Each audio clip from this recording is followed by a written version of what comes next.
الشیطان الرجیم بسم اللہ الرحمن الرحیم تبارک الذی بیدہ الملک وہو علی کل شیء قدیر الذی خلق الموت والحیاة لیبلوکم ایکم احسن عملا وہو العزیز الغفور الذی خلق سبع سماوات طباقا ما تری فی خلق الرحمن من تفاوت فارجع البصر هل تری من فطور صدق اللہ العظیم۔ اللهم صل على محمد وعلى آل محمد كما صليت على إبراهيم وعلى آل إبراهيم إنك حميد مجيد اللهم بارك على محمد وعلى آل محمد كما باركت على إبراهيم وعلى آل إبراهيم إنك حميد مجيد رب زدني علما رب اشرح لي صدري ويسر لي أمري واحلل عقدة من لساني يفقهوا قولي۔ آج انشاءاللہ سورہ ملک 29ویں پارے کا آغاز ہوگا۔ اللہ تعالیٰ توفیق عطا فرمائے کہ ہم 29ویں پارے کو مرحلہ وار مکمل کر سکیں۔ سورہ ملک مکی صورت ہے۔ مکی صورتوں سے مراد ایسی صورتیں ہیں جو ہجرت مدینہ سے قبل نازل ہوئی۔ سورہ ملک سے لے کر آخر تک تقریباً تمام صورتیں مکی ہیں۔ اس سے قبل سورہ تحریم ہے، یہ مدنی ہے۔ سورہ طلاق ہے، یہ مدنی ہے۔ اس سے قبل سورہ منافقون مدنی ہے۔ سورہ ملک اور اس کے بعد والی اکثر صورتیں جو ہیں وہ مکی صورتیں ہیں۔ سورہ ملک کی فضائل میں سے نبی علیہ الصلوۃ والسلام نے ایک فضیلت اس کی یہ بیان فرمائی، جو سورہ ملک کی تلاوت کرتا ہے یہ سورت اس بندے کے حق میں سفارشی بن جاتی ہے اور اس کی سفارش کرے گی، اور ایسی سفارش جس کی سفارش اللہ تعالیٰ قبول بھی فرمائے۔ ایک حدیث مبارکہ میں نبی علیہ الصلوۃ والسلام نے یہ خواہش فرمائی کہ میرے امتی میں سے ہر ایک کو چاہیے کہ سورہ ملک کو زبانی یاد۔ ایک صحابہ کرام رضوان اللہ تعالیٰ اجمعین کا ایک جگہ پڑاؤ انہوں نے ڈالا، ایک جگہ انہوں نے اپنے خیمے وغیرہ لگائے، تو ایک صحابی، ان کو معلوم نہیں تھا کہ نیچے کسی کی قبر ہے، تو ایک صحابی نے اس زمین کے نیچے سے سورہ ملک کی تلاوت کی آواز سنی۔ جب وہ واپس مدینہ طیبہ آئے، انہوں نے نبی علیہ الصلوۃ والسلام نے اس واقعے کو بیان کیا۔ نبی علیہ الصلوۃ والسلام نے فرمایا سورہ ملک نجات دینے والی بھی ہے اور روکنے والی بھی، عذاب سے روکنے والی، تو لہٰذا سورہ ملک کی تلاوت کرنا شفاعت کے لیے، نجات کے لیے، عذاب سے بچاؤ کے لیے، اس کے اللہ کے نبی صلی اللہ علیہ وسلم نے اس حوالے سے فضائل بیان کیے ہیں۔ ارشاد باری تعالیٰ ہے تبارک الذی بیدہ الملک، وہ ذات بابرکت ہے جس کے ہاتھ میں سب حکومت۔ تبارک اللہ، جیسے کہ لفظ تبارک الذی آیا، تبارک اللہ بھی اللہ کے اذکار میں سے ایک ذکر ہے، جیسے سبحان اللہ ہے، جیسے لا حول ولا قوت ہے، جیسے لا الہ الا اللہ ہے، جیسے الحمدللہ ہے، ایسے ہی تبارک اللہ، بارک اللہ۔ ہم جب کسی کو دعا دیتے ہیں کہ اللہ تجھے برکت دے، اللہ تیرے لیے اس کام کو بابرکت بنائے، تو ان جملوں میں سے اللہ کی صفت کے جملوں میں سے ایک جملہ تبارک ہے۔ یہاں پہ اللہ فرما رہے ہیں تبارک الذی بیدہ الملک، وہ ذات بابرکت ہے جس کے ہاتھ میں سب حکومت ہے۔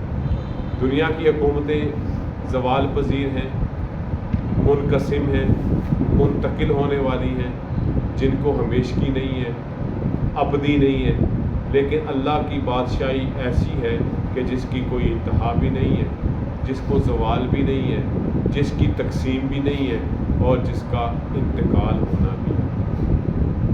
وَهُوَ عَلَىٰ كُلِّ شَيْءٍ قَدِيرٌ، اور وہ ذات، میری اللہ کی ذات ایسی ذات ہے کہ وہ ہر شے پہ قادر ہے، ہر چیز پہ قادر ہے۔ اس میں تو کوئی شبہ والی بات نہیں ہے۔ اللہ تعالیٰ کی قدرت کاملہ ایسی ہے کہ جو کسی بھی شے سے معافی بھی نہیں ہے، اور اللہ کی قدرت سے وہ شے باہر بھی نہیں ہے۔ اب اللہ آگے فرماتے ہیں الذی خلق الموت والحیات لیبلوکم ایکم احسن عملا، اللہ وہ ذات ہے جس نے موت اور حیات کو پیدا کیا تاکہ وہ تمہیں آزمائے کہ تم میں سے کس کے کام اچھے ہیں۔ وَهُوَ الْعَزِيزُ الْغَفُورُ، اور وہ غالب بخشنے والا ہے۔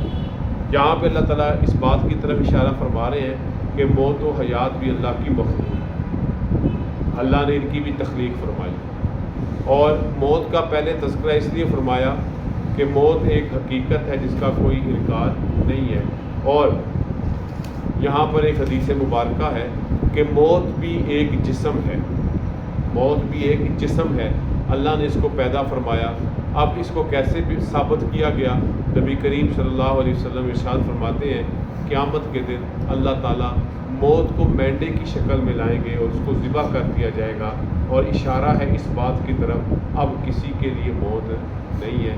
جب جہنمیوں کے لیے اللہ محفوظ رکھے، جہنم کا فیصلہ ہو جائے گا، اور جنتیوں کے لیے اللہ تعالیٰ ہم سب کو وہاں پہ اچھا سے اچھا مقام عطا فرمائے، جنتیوں کا فیصلہ ہو جائے گا، پھر نہ جہنمیوں کو موت ہے اور نہ جنتیوں کو موت ہے، اب وہاں پہ ہمیشہ ہمیشہ ہی رہنا ہے۔ اللہ تعالیٰ وہاں موت کو مینڈے کی شکل میں لا کر ذبح فرما دیں گے۔ اللہ فرما رہے ہیں ہم نے موت اور حیات کو اس لیے پیدا کیا، یہ زندگی اور یہ موت، اس کے درمیان ہماری زندگی کیا ہے؟ وہ اس دنیا میں ہم زندگی بسر کر رہے ہیں دار العمل کے طور پر، یہ عمل کا جہان ہے۔ اللہ فرمایا لیبلوکم ایکم احسن عملا، تاکہ ہم تمہیں آزمائیں زندگی کے بعد اور موت سے پہلے کہ تم میں سے کون سے اچھے اعمال کرتے۔ اور وہ انسان بہت ہی سیانہ اور عقل مند ہے کہ جو اس کو اللہ تعالیٰ نے عمر بھی لمبی دی اور اس نے نیک اعمال بھی زیادہ کیے، کیونکہ نیک اعمال ہی انسان کی نجات کا ذریعہ ہے۔ ایمان اور اعمال صالحہ اللہ تعالیٰ ہمیں اس طرح کی زندگی عطا فرمائیں تاکہ ہم دنیا و آخرت میں کامیاب ہوں۔ لیکن اللہ اور وہ انسان بہت ہی سیانہ اور عقل مند ہے کہ جو اس کو اللہ تعالیٰ نے عمر بھی لمبی دی اور اس نے نیک اعمال بھی زیادہ کیے، کیونکہ نیک اعمال ہی انسان کی نجات کا ذریعہ ہے۔ ایمان اور اعمال صالحہ اللہ تعالیٰ ہمیں اس طرح کی زندگی عطا فرمائیں تاکہ ہم دنیا و آخرت میں کامیاب ہوں۔ لیکن اللہ نے پھر بھی ایک راستہ رکھا، وَهُوَ الْعَزِيزُ الْغَفُورُ، وہ غالب بخشنے والا بھی ہے۔ اگر کسی کے اعمال کرنے کے باوجود کوئی کمی کوتاہی ہوگی تو وہ بڑا بخشنے والا ہے، ضرور معاف کر دے گا، لیکن شرط یہ ہے کہ ہم اپنی طرف سے کوشش جاری رکھیں۔ کمی کوتاہی اللہ یقیناً معاف فرمانے والے ہیں۔ کرنا کچھ نہیں اور پھر امید رکھنا، یہ کوئی انصاف کا تقاضا نہیں ہے، یہ عدل کی بات نہیں ہے۔ ہمت کریں، کام کریں، اعمال اچھے کریں، حقوق اللہ حقوق العباد پورے کریں، اور پھر اللہ سے امید رکھیں کہ کہیں پہ کوئی کمی کوتاہی سستی کاہلی ہو گئی تو یقیناً اللہ غالب بخشنے والا، یہ صفت بھی اللہ کی موجود ہے۔ اللہ ذی خالق سبع سماوات طباقا، جس نے 7 آسمان اوپر تلے بنائے۔ یہ 7 آسمان اللہ کی تخلیق ہے۔ ہمیں جو آسمان نظر آتا ہے یہ آسمان دنیا ہے، یہ پہلا آسمان ہے، اور پھر اس کے بعد طے بطے اللہ نے 7 آسمان پیدا فرمائے۔ یہ آیت مبارکہ متشابہات میں سے ہے، مطلب کیا؟ ہمارا کام اس پر ایمان لانا ہے۔ ہم نے 7 آسمان دیکھے نہیں، ہم جو دیکھ رہے ہیں ہمارے لیے وہی کافی ہے۔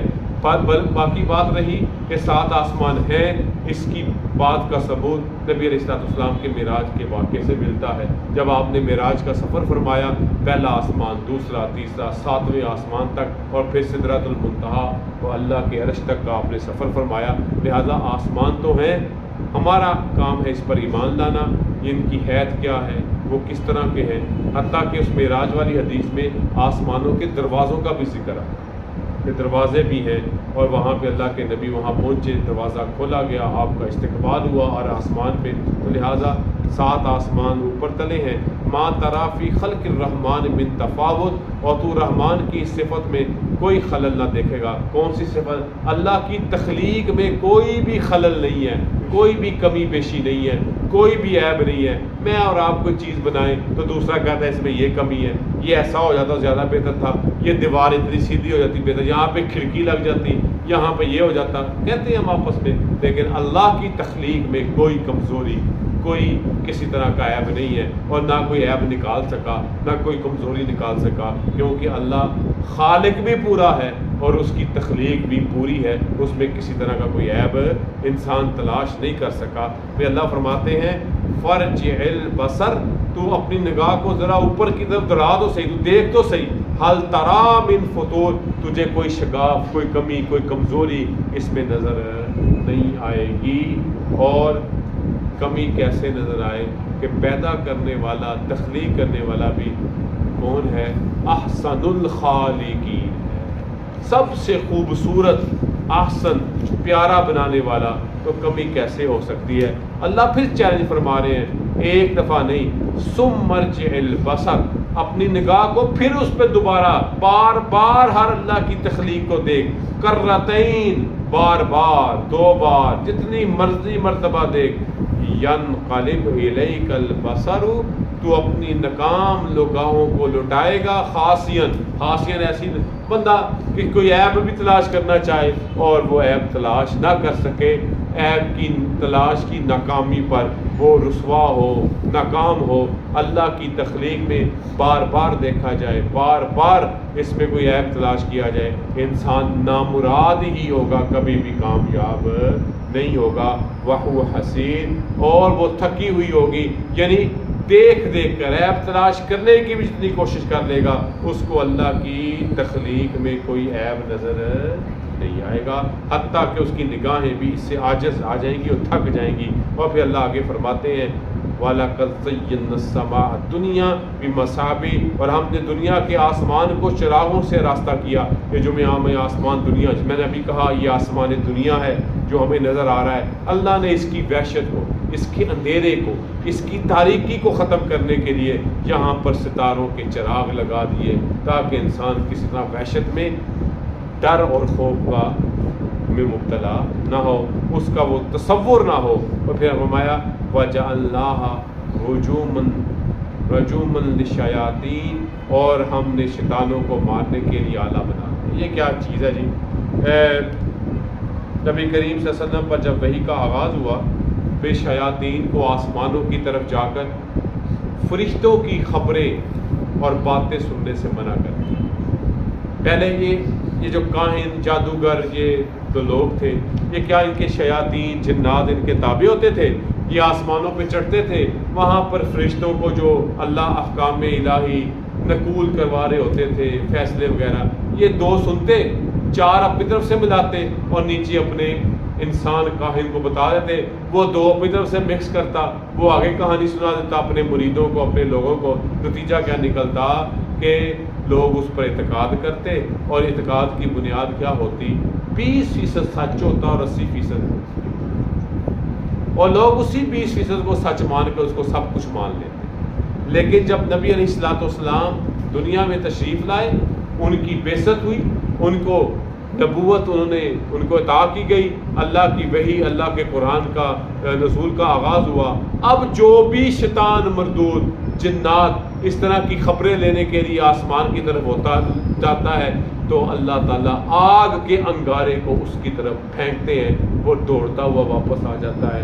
یہ نبی علیہ الصلوۃ والسلام کی بعثت کی اہمیت اور قدر و قیمت ہے۔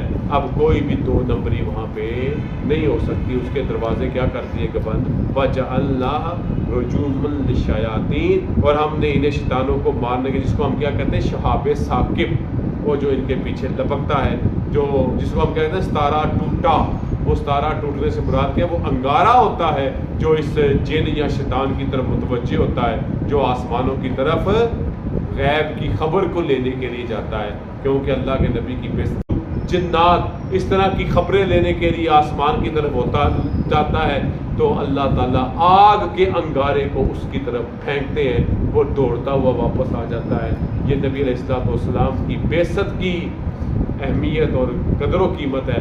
اب کوئی بھی دو نمبری وہاں پہ نہیں ہو سکتی، اس کے دروازے کیا کر دیے کہ بند۔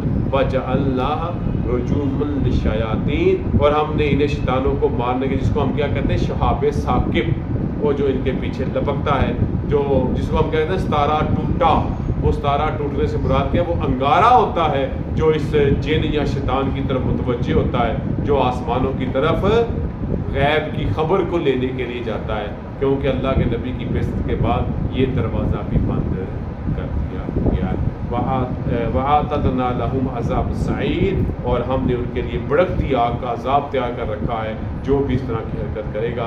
وَلِلَّذِينَ، اور وہ لوگ جنہوں نے کفر کیا بِرَبِّهِمْ، اپنے رب کا، عذاب جہنم، ان کے لیے جہنم کا عذاب ہے، جو اپنے رب کا انکار، باوجود اس کے کہ اللہ خالق موت و حیات کا، باوجود اس کے کہ اللہ خالق 7 آسمانوں کا، باوجود اس کے کہ اللہ کی اس کاریگری میں کوئی تفاوت، کوئی بھی کس طرح کی کمی نہیں ہے، اور اللہ نے اس آسمان پر ستاروں کو سجا دیا اور پھر شیاطین کے لیے وہ راستے بند کر دیے، اور پھر اس کے باوجود بھی لوگ انکار کریں اپنے رب کا، تو اللہ فرماتے ہیں عذاب جہنم، ان کے لیے کیا ہے؟ جہنم کا عذاب ہے، وبئس المصیر، اور وہ بہت ہی بری جگہ ہے، جہنم کوئی اچھی جگہ نہیں، اور ہم لوگوں کو بھی اس سے پناہ ہی مانگنی چاہیے کہ اللہ تعالیٰ ہمیں جہنم سے، اس کے عذاب سے، حتیٰ کہ میں سمجھتا ہوں یہ دعا بھی کرے، سمجھتا کہ یہ کرنی چاہیے، اللہ تعالیٰ ہمیں جہنم کی گرم ہوا سے بھی فرمائے۔ وآخر دعوانا الحمدللہ رب العالمین، والصلاۃ والسلام علی ربنا آتنا فی الدنیا حسنۃ وفی الآخرۃ حسنۃ ربنا اغفر لنا وارحمنا وانت مولانا فانصرنا ربنا لا تزغ قلوبنا بعد إذ هديتنا وهب لنا من لدنك رحمة اللهم إنا نسألك الجنة اللهم إنا نسألك الجنة اللهم إنا نسألك الجنة ونعوذ بك من عذاب القبر ونعوذ بك من عذاب جهنم ونعوذ بك من عذاب جهنم ونعوذ بك من عذاب جهنم ونعوذ بك من فتنة